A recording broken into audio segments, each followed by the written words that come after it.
Hey folks, welcome back to Blurred Lens Pictures, and I'm your host again, Brent Norrie, and we're doing another session of our reading series of The Flower Maker.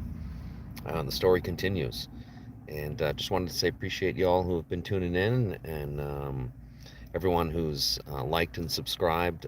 Really appreciate that, and spreading the word about the novel if you can, or reviewing it and getting into it. Appreciate that. Feel free to talk about any cool stuff in the chat. And Last where we left off, we had started the Flower Maker Part 2. We had read Chapter 1, which was called Steeple in the Sky. And where we're up to now is Chapter 2. Um, so again, I'll chat with everyone in the chat after we get done this little reading. We've got a good little chunk to get through. And so we'll get into it. Again, I'm Brent. Welcome to Blurred Lens Pictures. And this is a reading of The Flower Maker Part 2. You can catch all the other parts of this on the channel in my playlist. Putting together a playlist for this now for Part 2. But you can catch all of Part 1 in the Flower Maker audiobook. All right. Flower Maker Part 2, Chapter 2. Beyond Horizons, into Dream Hills. Brand. He saw scenes developing like an Ibsen play. He was frightened of his level when he encountered him. Like perhaps he was better than Shakespeare, and still something of an alien future of drama. Who could talk like that? Or maybe we do. Were his plays hidden? In plain view? Like Chekhov, and you may need the right timing to appreciate them. Though Chekhov he'd known, as those other Russians, and he who should not be named, a favorite of his in the underground.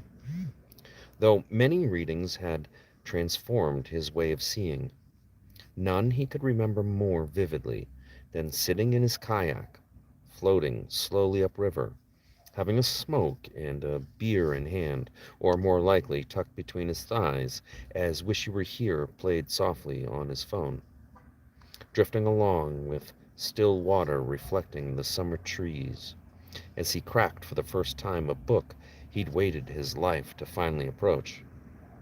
And he read about the man trying to fall asleep, thinking about himself trying to fall asleep as a boy.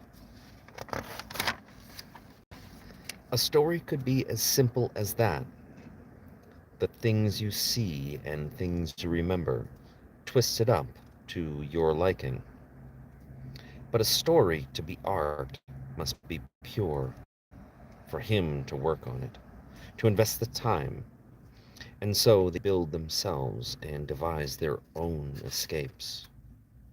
The world could appear as a B-level zombie apocalypse, not even fit for streaming, with bad actors all around.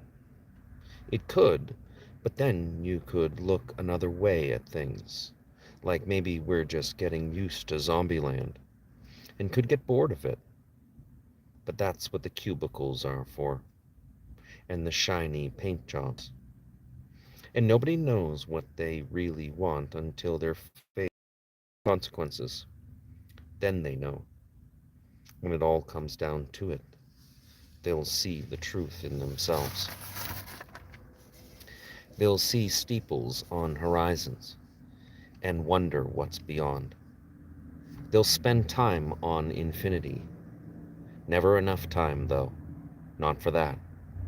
To sit there in silence and watch the universe expand inside your mind, watching it go on and on into the next one, pausing to grasp its structure. It keeps going, and you grow tired and defeated again by infinity. You and countless others. You in another place doing the same thing with the same result, caught in that timeline, the one where you haven't figured out God and the universe. But in the infinity of things, there's a place that you have, and you've become God. And you can't allow this version of you to figure it out, or they'd be replaced, and you'd have a lot of responsibilities on your plate.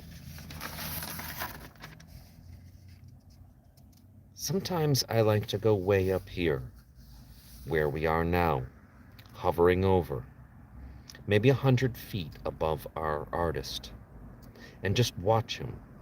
What is he up to, this silly monkey? Nodding his head occasionally at passers-by, showing a faint smile at a pretty girl, but knowing those days are numbered or already gone into creepy old man territory.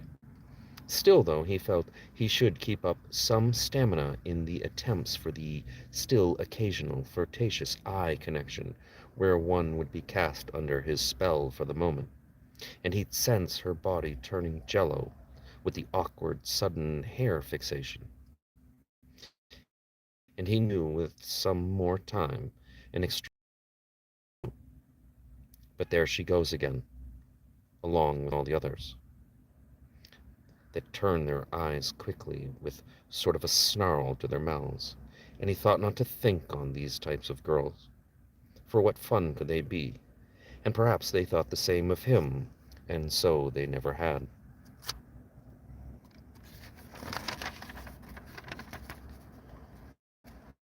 It was strange at first.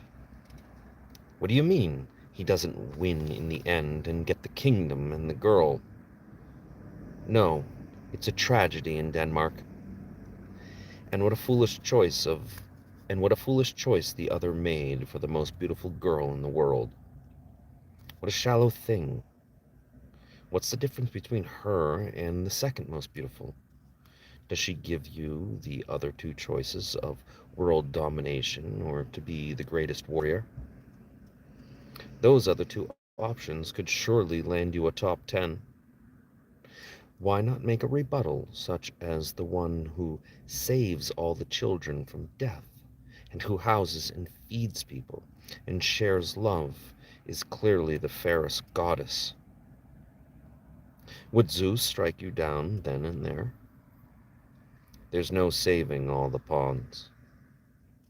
Instead, you're left looking tiny in old paintings, holding a golden apple, the cause of a great war, and the death of your father and brother. And you can't blame Helen, for she was caught up in the gods' game. Yes, triumphs are short and tragedies are long. Destinies are paved out before you, but don't forget the infinite worlds. Beyond the steeple, a few miles west, rested the hills of his earliest memories. Heaven's Lawn, he called it, where his father had built a house at the top of the mountain which overlooked the small city crested along the Merrimack River.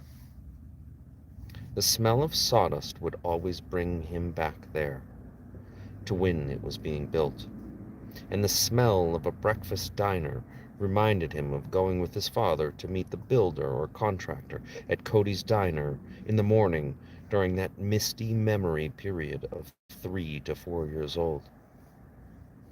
His father would relax in the evenings and watch Japanese sunsets in the backyard, which was still sand and no grass growing yet. And they had watched a World Series game there when an earthquake had hit San Francisco or Oakland, and his father had put a special cupboard or doorway from the garage to the fireplace for easy access to wood to heat the home.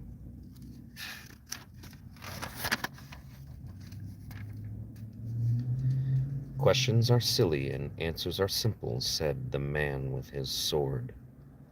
I shall smite thee, and the blood shall run rivers red, and refresh the soil for new plots. Ah, the dark angel come to shroud the essence. Here you are with your other 3 horsemen, and I am but a searcher in the abyss. Unbeknownst to you, I hold the secret. To defeat you, or to curb time and bend it to my will. I've met you infinitely in the depths of the pits of despair and all times. Your ways have conjured me a pattern that has set in. Death hath a maze to escape its grasp. In the spirit the secret lies. No walls and even no paradigms. Some linear equation where all the planes meet in a singular spot, so small only the God can detect it. And perhaps yourself. And there you are, walking along the sidewalk, and the breeze is picking up again, and the leaves are starting to fall. They're wrestling their way across the bridge towards the church. Some are falling off the sides into the river below, and some are being blown back towards the artist to begin again. End of chapter 2. Hey everyone in the chat, thanks for showing up. This is The Flower Maker. I'm reading my novel. I'm Brent Norrie, and this is The Flower Maker Part 2, and I'm reading Chapter 3, The Beacon in the Fog. Bzz, bzz, bzz. He'd been a bee and nestled in the flower, and now was flying back to the hive trying to save the flakes of precious pollen on his yellow and black. And what of his stinger? And of the steeple? He thought of his beacon, an invention he was still pondering after years of its inception. He'd come up with the idea the night after going to the Deerfield Fair, a previous year but the same fair he'd written about. It was a dust-filled, windy evening, and the fog had also set in. All cars in the parking lots had been lost, and alarm horns did no good, due to all others using theirs. No one could find their cars, and so the next day, after Steve had called him and mentioned how he had to drive to the fair through the traffic to pick up his lost mother and daughter, the idea struck the artist of a new invention, perhaps. The beacon, or, as he had originally called it, Find a Car, a glowing LED magnetic tower you'd attach to the top of your car with your specific light and color pattern. He had even filed for a copyright. It could be easy enough to make.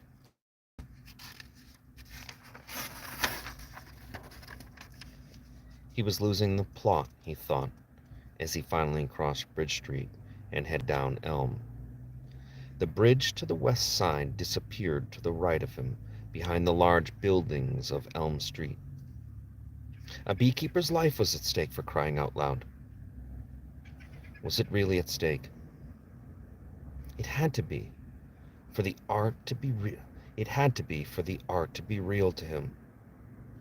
It was always at stake on a canvas, but one had to master it.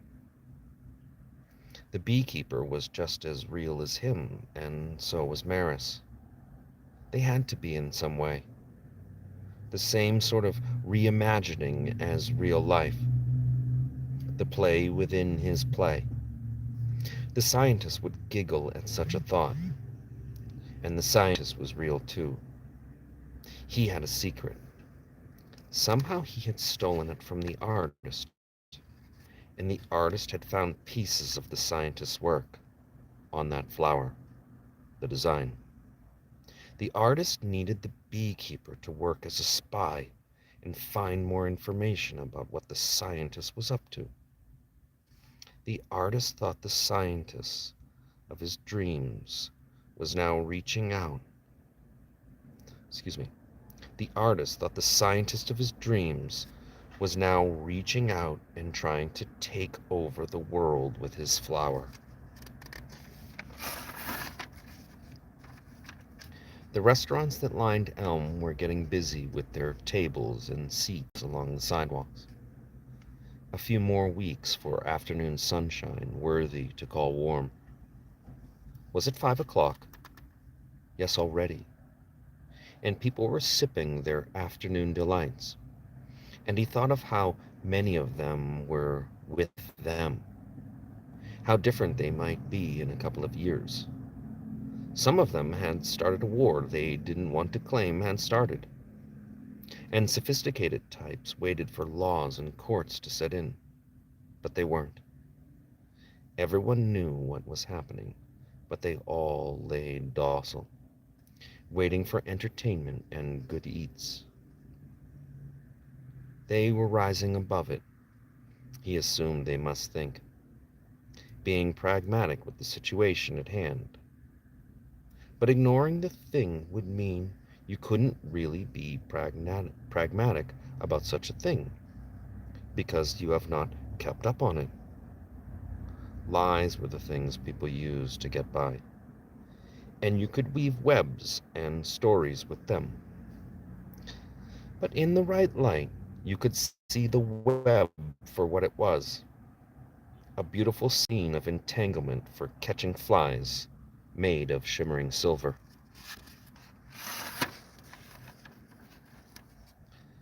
The flower shouldn't be as dark as that substance growing in the jar of Dr. Schmela's womb.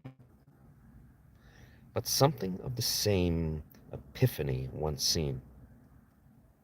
You should be caught in the look of the flower. It sees you and hypnotizes you, and you are one with it, and it can see or show all things like a portal. Time bends to the flower, and it solves gravity in a single frame of a billion-year lecture. Instant understanding and bliss. But there lies the danger to the beekeeper, and everyone sees the flower differently depending on their timeline. And this is just how the artist felt he might describe some essence of how it may stun a person on first encounter. He thought of the serum again. He rarely needed it these days. He was almost away from it. But it called like sirens to Odysseus, and he could not plug his ears to the music like an experienced metalhead at a concert preserving their next day's function. Why were the bees dying? He asked out loud. That's where we're at, folks. Thanks for tuning in. We got Sweet as Sugar, Jason Cook, Bean, Jamie, Dorian. Hey everyone, thanks for tuning in. Appreciate y'all. This is again, this is the Flower Maker Part 2. You're listening along as I'm writing Part 2. Part 1 is in a playlist on Blurred Lens Pictures, this channel. I'll try and put more and more links into descriptions. But for now, we're doing another series on Part 2. You can go back and check out Part 1 on my channel. But appreciate y'all, and we'll see you next time. Thank you.